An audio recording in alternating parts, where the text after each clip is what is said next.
8 horas 7 minutinhos. A Assembleia Nacional lá da Venezuela aprovou uma primeira versão de um projeto de lei que limita e regula o trabalho de ONGs internacionais do país. Essa medida contrariou ativistas de direitos humanos que afirmam que a exclusão de ONGs internacionais da Venezuela é mais uma forma de o ditador Nicolás Maduro intimidar essas organizações e fazer gato e sapato da gestão da Venezuela sem que o país seja observado por gente de fora, gente independente. A Venezuela, aliás, minha gente, não é o primeiro país autoritário a ir por esse caminho. A gente vai até Londres para conversar com o Américo Martins. Américo, o receituário seguido por ditadores é geralmente mais ou menos o mesmo, né? E uma das receitas, dos componentes dessas receitas é afastar de perto gente que não concorda em 100% com os métodos deles, né?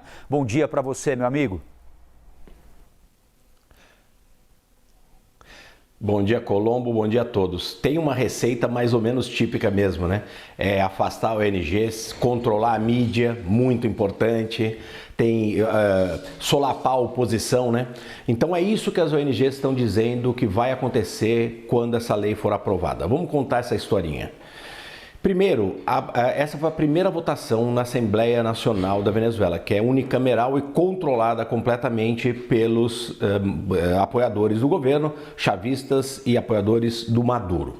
O que diz essa legislação? Ela ainda vai passar por uma segunda votação e por uma apreciação popular. Não está claro ainda se isso vai ser um referendo ou uma consulta popular, mas a Assembleia promete fazer essa consulta e depois voltar para votar novamente. A legislação diz o seguinte, que todas as ONGs operando na Venezuela vão ter que declarar patrimônio, balanços, demonstrações financeiras e suas relações, inclusive doações em dinheiro, que recebam de estrangeiros. Até aí, tudo muito bem, porque as ONGs têm que, de fato, ser transparentes. Mas aí vem o tal do famoso catch, né?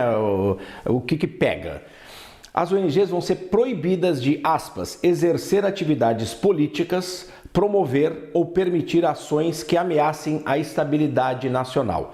Então, as ONGs estão dizendo que, basicamente, se você for uma ONG que receba algum financiamento exterior dos Estados Unidos, da União Europeia, do Brasil, e tiver algum tipo de atividade política, e aí, esse é o problema. O que é uma atividade política? Você defender os direitos humanos é uma atividade política? Parcialmente sim, mas não é uma atividade de oposição ou contra o Estado. Mas essa lei abriria essa possível interpretação. E esse é um modelo, Colombo, como você lembrou bem, que já passou por vários outros países. É uma cópia do que praticamente uma cópia do que a Rússia fez, outro regime completamente autoritário, em 2012, quando eles aprovaram uma lei do agente estrangeiro.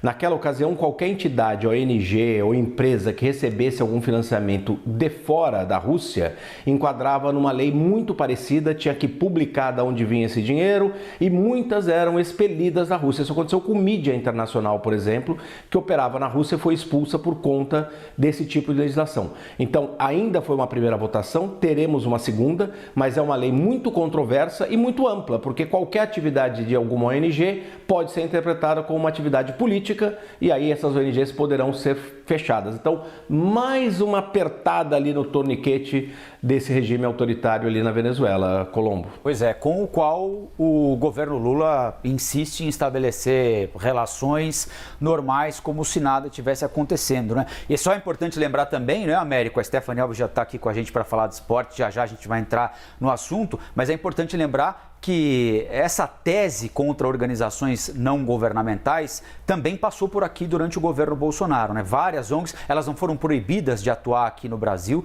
mas foram algumas delas perseguidas e outras muito criticadas por integrantes do governo Bolsonaro, que diziam que especialmente aquelas ONGs que denunciavam o desmatamento da Amazônia estavam aqui não para cuidar da floresta, mas a mando de governos internacionais que tinham interesse em avançar sobre sobre a Amazônia por uma ou outra razão, ou de criticar o Brasil para que o Brasil deixasse de ser tão competitivo quanto é no agronegócio, dizendo que aqui o gado é criado em área onde deveria haver a floresta amazônica. Não que o argumento não possa ser parcialmente verdadeiro, mas também houve por aqui não uma limitação, mas no mínimo, uma perseguição a organizações não governamentais. Tem muitas que são boas, tem muitas que não são tão sérias assim, mas aí é outra conversa.